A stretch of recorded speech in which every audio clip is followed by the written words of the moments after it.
va utiliser la formule qui calcule le volume d'un cylindre pour parler de dépendance entre deux grandeurs.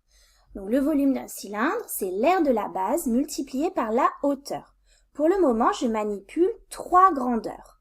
La première, c'est l'aire de la base, l'aire du disque. Ensuite, la deuxième grandeur, c'est la hauteur. Et tout ça me permet de calculer une troisième grandeur, le volume du cylindre. Allez, je l'applique ici. Je dis que c'est l'aire de la base multiplié par ma hauteur. Voilà, j'ai calculé le volume du cylindre.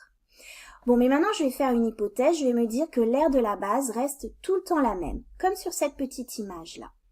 Donc, toujours la même valeur, quels que soient les cylindres, mais chaque cylindre a sa hauteur qui augmente et je vais considérer que je rajoute 1 à la hauteur de chaque cylindre.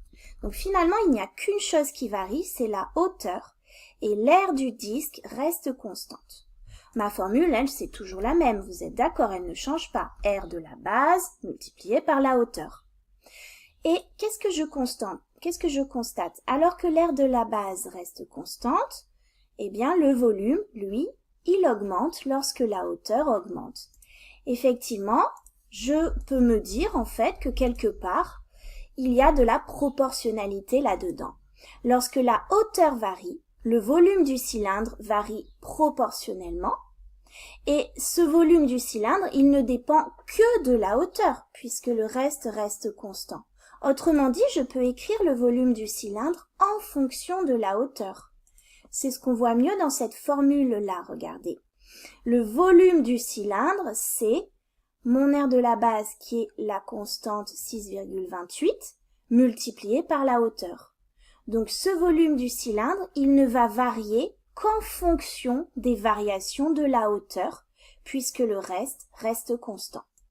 C'est ce qu'on voit aussi quand on fait un petit graphique. Ici, j'ai bien le volume en fonction de la hauteur et je vois bien qu'il y a proportionnalité et que tout cela augmente. Cette droite-là me traduit la dépendance entre deux grandeurs. Donc là, il y a de la linéarité, mais ce n'est pas toujours le cas.